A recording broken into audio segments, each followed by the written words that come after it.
The sun hung low over the Colorado Territory, like a copper coin tossed into dirty water, casting long shadows across the scrubland that stretched endlessly toward the distant peaks. Samuel McKinnon pulled his worn hat lower over his weathered face, squinting against the dust kicked up by his horse's hooves on the narrow trail. At 62, his body carried the weight of too many harsh winters and harder choices, each scar and wrinkle a testament to a life spent fighting the unforgiving frontier. The autumn of 1876 had been particularly cruel. The recent defeat at Little Bighorn had sent shockwaves through every settlement, ranch, and trading post from Montana to New Mexico. Fear hung thick in the air like smoke from a green wood fire, poisoning conversations and turning neighbor against neighbor. Sam had watched his own community in Bitter Creek turn their backs on him after he'd spoken against the Army's brutal tactics, calling him an Indian lover and worse behind his back. His ranch, once a modest success, now struggled with only 3 head of cattle and a handful of chickens. The bank in town had made their position clear. His mortgage payments were overdue, and his reputation made him a poor risk for any extension. Martha, his wife of 30 years, had passed the previous spring, taking with her the last warmth his house had known. Their only son had died at Antietam 14 years prior, leaving Sam to face his twilight years alone and unwanted. The trail wound through a stand of cottonwoods where Bitter Creek ran shallow over smooth stones. Sam had ridden this path countless times over the decades, hauling supplies from town or checking on his scattered livestock. But today, something felt different. His mare, Rosie, stepped carefully, her ears pricked forward as if sensing danger. The usual chatter of birds had fallen silent, replaced by an oppressive quiet that made the hair on Sam's neck stand up. It was the smell that hit him first, the metallic tang of blood mixing with the earthy scent of disturbed soil. Rosie whinnied nervously, dancing sideways as they rounded a bend where the creek cut close to the trail. There, sprawled among the fallen leaves and scattered rocks, lay a figure that made Sam's breath catch in his throat. A young woman, barely more than a girl, lay motionless beside the water. Her long black hair was matted with blood and dirt, and her traditional Cherokee dress was torn and stained dark. Sam's experienced eye took in the scene quickly, multiple knife wounds across her arms and torso, a nasty gash on her scalp, and the pallor of someone who had lost too much blood. Whoever had done this had left her for dead. Sam dismounted quickly, his joints protesting as he hurried to kneel beside her. Up close he could see she was still breathing, though barely. Her face, despite the bruising and dirt, showed the classical features of the Cherokee people. High cheekbones, a strong jawline, skin the color of burnished copper. She couldn't have been more than 20 years old. "Easy now, easy," Sam murmured, more to himself than to her unconscious form. His hands, steady despite his age, began examining her wounds with the practiced efficiency of a man who had seen too much violence. The cuts were clean, made with a sharp blade, but none seemed to have hit vital organs. Still, she had lost dangerous amounts of blood, and infection was already a concern in the dirty wounds. As he worked to staunch the bleeding with strips torn from his own shirt, the girl's eyes fluttered open. They were dark brown, almost black, filled with pain but also with an intelligence that surprised him. She tried to speak, her lips moving soundlessly as she struggled to focus on his face. "Don't try to talk, miss," Sam said gently, supporting her head as he offered water from his canteen. "You're hurt bad, but you're going to be all right. I'm going to get you some help." But she gripped his wrist with surprising strength, her fingernails digging into his weathered skin. When she spoke, her English was clear despite her weakness, touched with the cadence of her native tongue. "White man, why do you help me?" Her voice was barely above a whisper, but there was suspicion there alongside the pain. Sam met her gaze steadily. "Because you're hurt, and I'm not the kind of man who leaves people to die alone." She studied his face for a long moment, as if weighing his words against a lifetime of broken promises and betrayals. Around them, the autumn wind rustled through the cottonwoods, carrying with it the scent of coming winter and the distant sound of coyotes beginning their evening hunt. "My name is Ayanna Starweaver," she said finally, each word an effort. "Daughter of Chief Joseph Starweaver of the Eastern Cherokee Band." She paused, breathing hard. "Raiders, white men with painted faces. They attacked our camp at dawn, killed my father, my brothers. I escaped, but—" Her words trailed off as another wave of pain washed over her. Sam continued working on her wounds, his mind racing.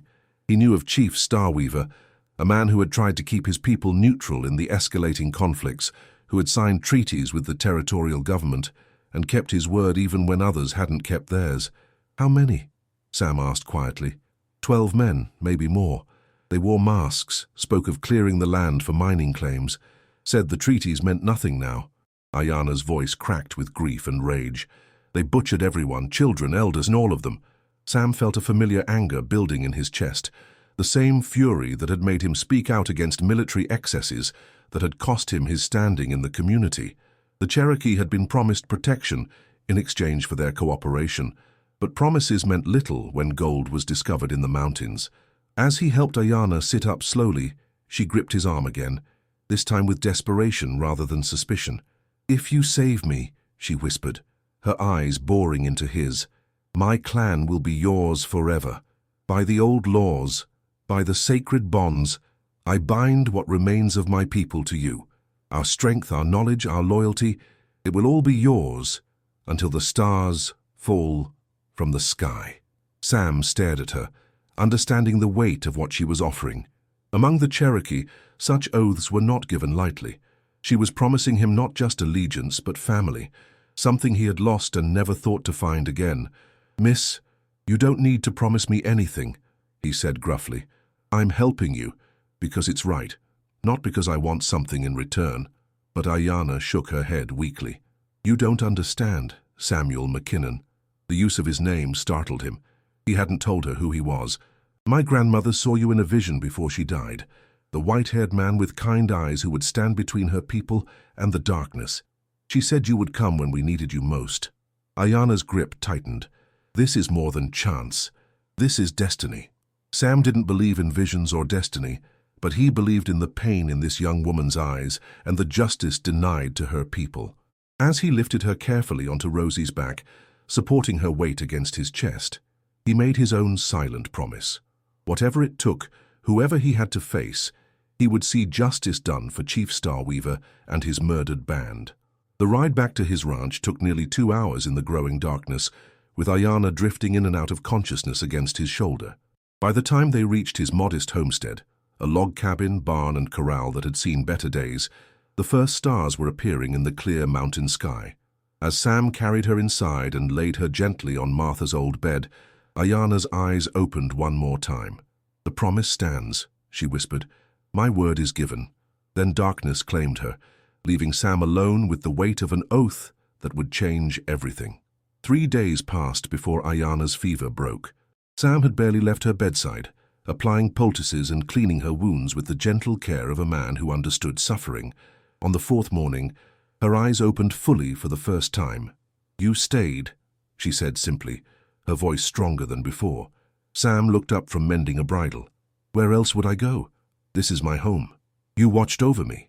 Ayana struggled to sit up, wincing. "In my father's village, we would say you have earned the right to count coup. You have shown the courage of a warrior. I just did what any decent person would do." Sam helped her sit up properly. "How are you feeling?" Ayana studied his weathered face. "You're not like the others. The white men who came to our village spoke of progress, but their eyes were cold. Yours are not." Before Sam could respond, the sound of approaching horses made both of them tense. Through the window, Sam could see 4 riders, Sheriff Tom Bradshaw and 3 deputized men from town. "Stay quiet and stay down," Sam murmured to Ayana, pulling a blanket up to her chin. The knock came hard and official. Sam opened the door just wide enough to show his face, his hand resting on the Colt .45 at his hip. "Morning, Tom. What brings you out this way?" Sheriff Bradshaw was a thick-set man with a waxed mustache. Behind him stood Jake Morrison from the general store, Pete Collins, and young Billy Hutchins. "We're looking for an Indian girl, Cherokee. Someone saw tracks leading this way." "Haven't seen any Cherokee girl," Sam replied evenly. "Been keeping to myself." Jake Morrison spat into the dust. "Maybe we should look around. You wouldn't mind, would you, Sam?" The contempt in Morrison's voice was unmistakable. "This is private property, Jake. You want to search my land, you better have a warrant." "We just want to ask the girl some questions," Bradshaw said. "Find out who was responsible for the massacre. Thought everyone knew it was a mining company. Hired guns with painted faces." The men exchanged glances. Pete Collins shifted nervously. That's just rumors, McKinnon. There's a hostile Indian loose in the territory. Hostile? Sam laughed bitterly. A wounded girl who watched her family get butchered. From inside came a soft sound. Morrison's eyes sharpened. Sounds like you've got company. Maybe we should meet your guest. Maybe you should get off my land. The standoff stretched taut. Sheriff Bradshaw stepped forward. Sam, if you're hiding that girl, you're making yourself an accomplice. Think about what Martha would want. The mention of his dead wife hit hard. Martha would want me to do what's right, Sam said quietly, not what's profitable. What's right is bringing in a potential threat, Collins interjected. Sam's eyes went cold. Pete, you've got 10 seconds to get back on your horse. Bradshaw grabbed Collins's arm, recognizing the dangerous quiet in Sam's voice. This isn't over, Sam. Governor's orders are clear. Wouldn't expect it to be, Sam replied. As the men mounted their horses, Jake Morrison called out, Enjoy your Indian lover while you can, McKinnon. The cavalry won't be as polite. Sam watched them disappear over the ridge, not moving until they were gone. Behind him, Ayanna struggled to her feet. I should go, she said weakly. I've brought enough trouble. You're not bringing me any trouble I didn't choose, Sam replied. Besides, you're in no condition to travel. They'll come back with more men, soldiers maybe. You could hang for helping me. Sam turned to face her, struck by the strength in her dark eyes despite her weakness. Ayanna, I made a choice when I picked you up on that trail. A man's got to stand for something. She studied him, then nodded slowly. My grandmother was right about you. You have the heart of a warrior. Your grandmother sounds wise. She said that when the spirits choose to bind two peoples together, the road would be written in both blood and brotherhood. Ayanna's expression grew troubled. I fear we have seen only the blood so far. Sam helped her back to bed, his mind working on their next moves. As he settled her under the covers, she caught his wrist. The oath I gave you wasn't just words. There are others who escaped. My cousin Running Bear, old medicine woman Standing Crow, maybe a dozen more hiding in the mountains. If we can find them, we'll find them, Sam promised. But first, you heal. Outside, storm clouds gathered over the peaks. Winter was coming early, and with it harder choices than he had ever faced. But for the first time since Martha's death, he felt something stirring, a sense of purpose beyond mere survival. Whatever came next, he would face it with honor. 2 weeks after Sheriff Bradshaw's visit, the first snow began to fall over the Colorado peaks. Sam watched from his kitchen window as fat flakes drifted down, knowing that winter would make travel treacherous, but also provide cover from prying eyes. Ayanna sat at his rough wooden table, her wounds finally healed enough for her to move without wincing, studying a hand-drawn map she had sketched from memory. Running Bear always said he would take the survivors to Ghost Canyon if something happened, she said, pointing to a narrow ravine marked in charcoal. It's 3 days' ride north, hidden in the high country where white men rarely go. There are caves there, shelter from the wind. Sam nodded, calculating distances and supplies in his head. That's rough country, especially with winter coming. You sure you're strong enough for the ride? Ayanna's dark eyes flashed with determination. My people are dying of cold and hunger. While we sit by your fire, I would crawl through those mountains if I had to. Her words carried the weight of grief and responsibility. Sam had watched her these past days, seen how she carried the burden of being possibly the only survivor who knew where the others might be hiding. She woke most nights from dreams that left her gasping, calling out names in Cherokee that he couldn't understand but recognized as the dead. We'll leave at first light, Sam decided. Pack light, food for a week, extra ammunition, warm clothes. If your people are up there, they'll need supplies too. As if summoned by their plans, the sound of approaching riders echoed across the valley. But this time it wasn't 4 men, it was closer to 20, and Sam could see the glint of military uniforms among them. He cursed under his breath. Cavalry, he said grimly. They're not here to talk. Ayanna was already moving, gathering her few possessions and the rifle Sam had given her. There's a root cellar behind the cabin. I can hide there while you... No. Sam's voice was firm. We stick together. There's a game trail that leads up into the rocks behind the barn. If we move now, we can reach the tree line before they surround us. They slipped out the back door as the soldiers approached the front. Sam led the way, moving with surprising quiet for a man his age, while Ayanna followed like a shadow. Behind them, they could hear Lieutenant James Crawford shouting orders to his men. Spread out. Check every building. If McKinnon's harboring that squaw, I want them both brought in alive. Crawford was a young officer fresh from West Point, full of ambition and military doctrine but short on frontier experience. Sam had heard about him from other ranchers, a man who saw Indians as obstacles to be removed and civilians who helped them as traitors to be punished. They reached the shelter of the pine trees just as soldiers began searching the cabin. Sam could hear them kicking over furniture, breaking what little he owned in their eagerness to find evidence. It stung to hear his home being destroyed, but he had known this day would come. "This way," Ayanna whispered, taking the lead now that they were in wilderness that favored her skills over his. She moved through the forest like mist, reading sign and finding paths that Sam's eyes couldn't detect. They climbed steadily through the afternoon, putting distance between themselves and the search party. The snow continued to fall, which helped cover their tracks, but also made the footing treacherous on the steep mountain slopes. By evening, they had reached a sheltered overhang where Sam decided they could risk a small fire. As they ate a meager meal of jerky and hardtack, Ayanna stared into the flames with haunted eyes. "I keep thinking about my little brother," she said quietly. "Singing Fox. He was only 8 years old, loved to catch fireflies in the summer evenings. When the raiders came, he tried to hide under our grandmother's bed."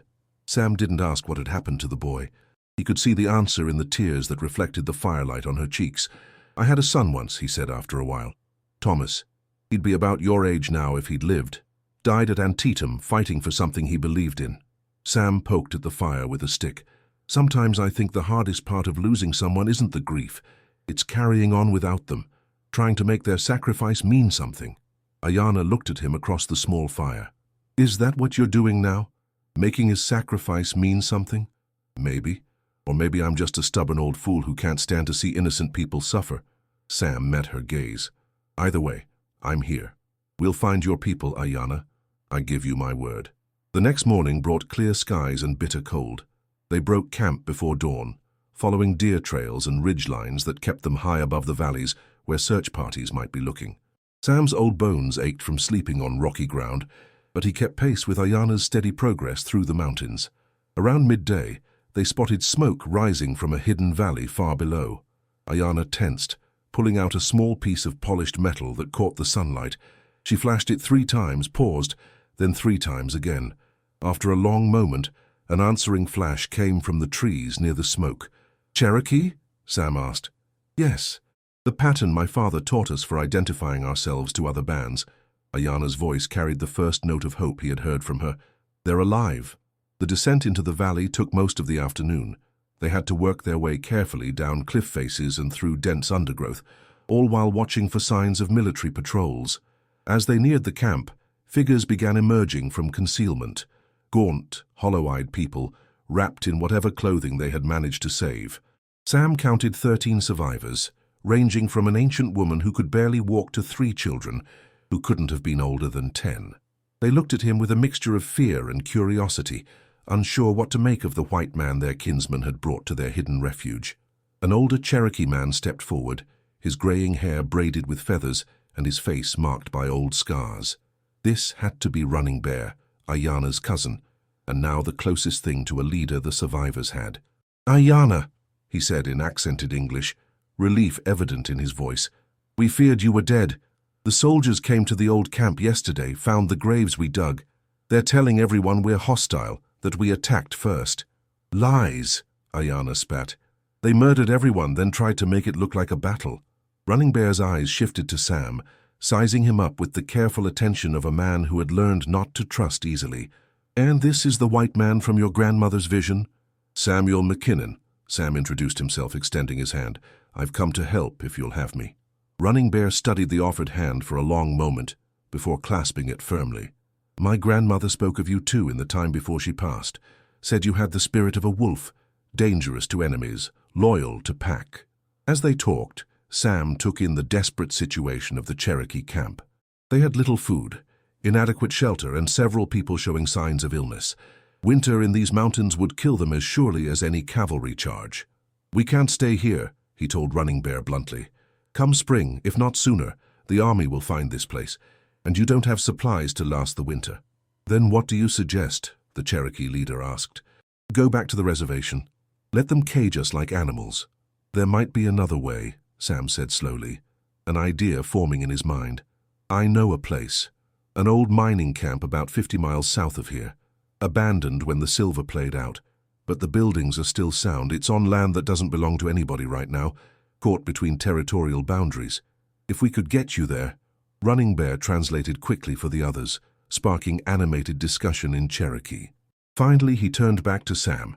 It would mean leaving the sacred places of our fathers, but the dead cannot be honored if the living do not survive. He paused, weighing his words carefully. You would do this? Risk everything for people who are not your own?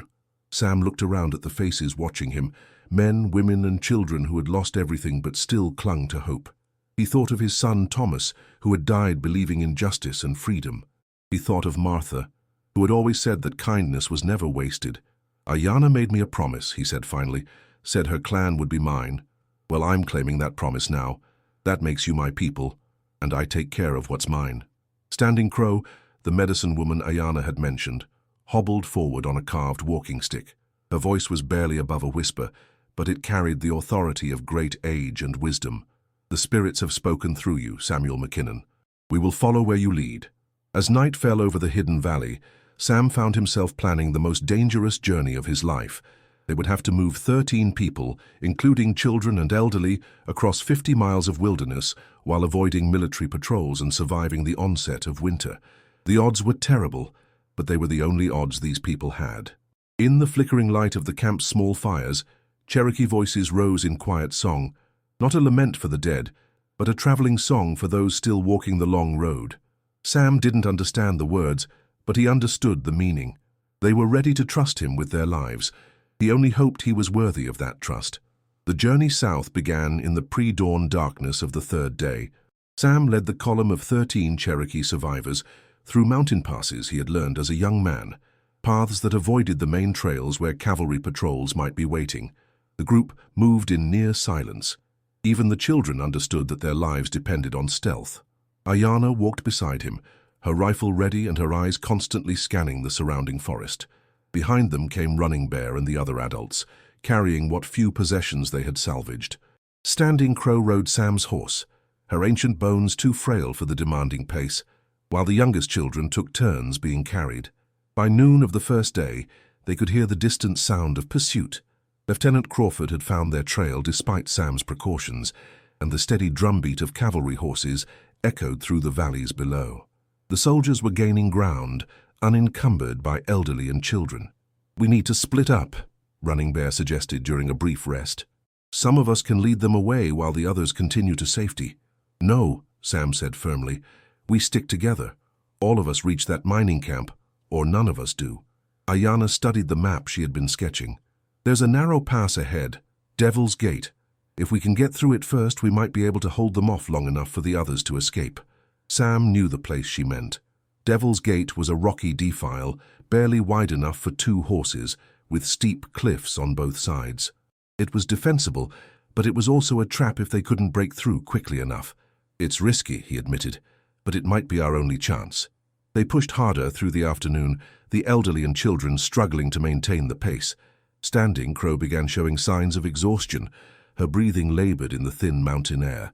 When she finally collapsed, gasping for breath, Sam made a decision that surprised everyone. Running Bear, take 5 men and continue with the others, he ordered. Ayanna and I will stay with Standing Crow and hold off the cavalry as long as we can. I won't leave you, Ayanna protested. And I won't leave her, Sam replied, looking at the medicine woman who had placed her trust in him. That's not what family does. The word hung in the air between them. Family. Despite everything, their different races, backgrounds, the circumstances that had brought them together, that's what they had become. Running Bear clasped Sam's shoulder. If we don't see you again in this life, know that you will be remembered in our songs. Your name will be spoken with honor by Cherokee children not yet born. As the main group disappeared into the gathering dusk, Sam and Ayanna prepared their small defensive position among the rocks above Devil's Gate. Standing Crow sat propped against a boulder, her voice weak but determined as she spoke. I have lived 83 winters, she said in careful English.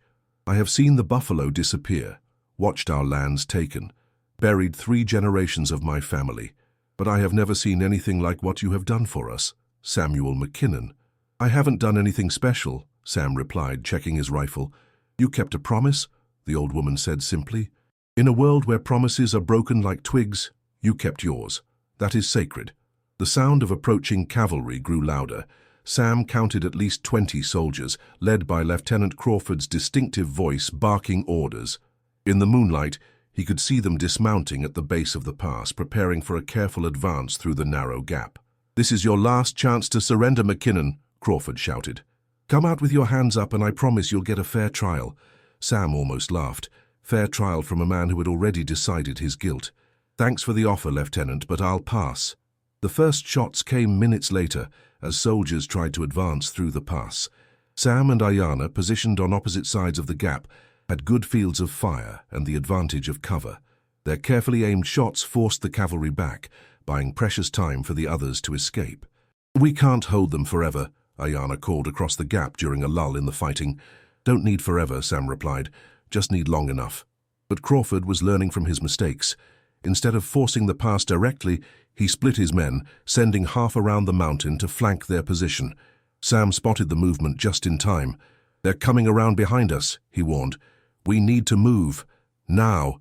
They helped Standing Crow to her feet, but the old woman shook her head weakly. I will only slow you down. Go. Save yourselves. Nobody gets left behind, Sam said firmly, lifting the frail woman in his arms. That's still the rule. What followed was a desperate running fight through the mountains as Sam and Ayanna carried Standing Crow between them, stopping only long enough to return fire when the pursuing soldiers got too close. Sam's old body screamed in protest, but he kept moving, driven by something stronger than pain. Dawn found them at the edge of a familiar valley. Below, Sam could see the weathered buildings of the abandoned Silver Creek mining camp and smoke rising from several chimneys. Running Bear had made it through with the others, but their relief was short-lived.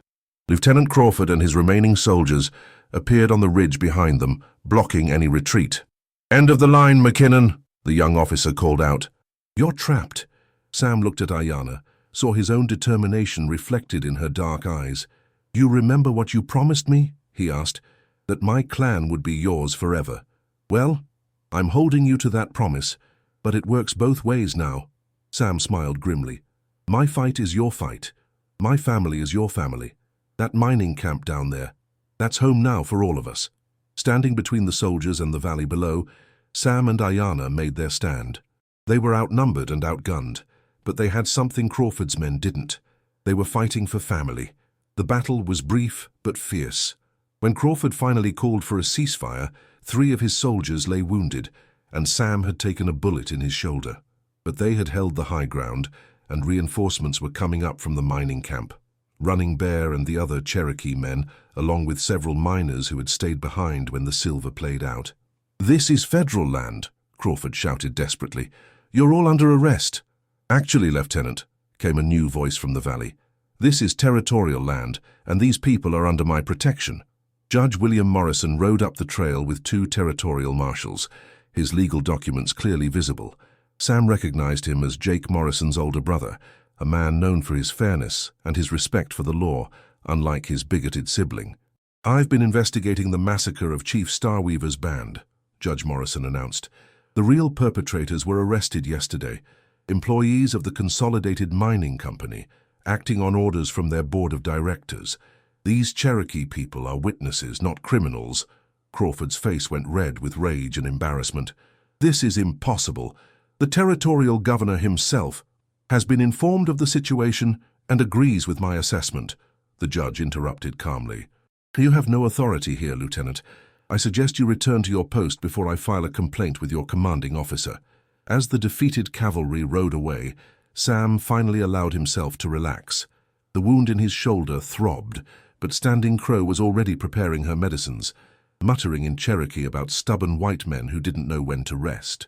That evening, as the Cherokee families settled into their new homes in the mining camp buildings, Ayanna found Sam sitting on the porch of what had once been the mine foreman's house. The bandage on his shoulder was clean and white, Standing Crow's handiwork evident in every careful stitch. So, she said, settling beside him, it seems my grandmother's vision was true after all. What vision was that? She saw two peoples becoming one, not through conquest or surrender, but through choice. Through honor. Ayana looked out at the valley where Cherokee children played alongside the few remaining miners' kids, their laughter echoing off the mountain walls. She said it would begin with a promise, kept by an unexpected man. Sam nodded slowly. Your people have a home here as long as they want it. Judge Morrison's working on making it official, a legal settlement that can't be broken by mining companies or ambitious officers. And what about you, Samuel McKinnon? Where is your home now? Sam looked at her, this young woman who had changed his life with a desperate promise on a dusty trail. Around them, the sounds of families settling in for the night created a warmth he hadn't felt since Martha's death. Right here, he said simply, with my clan. As the stars came out over Silver Creek Valley, Sam understood that some promises were worth keeping, no matter the cost. He had found his family again, and this time he would never let them go.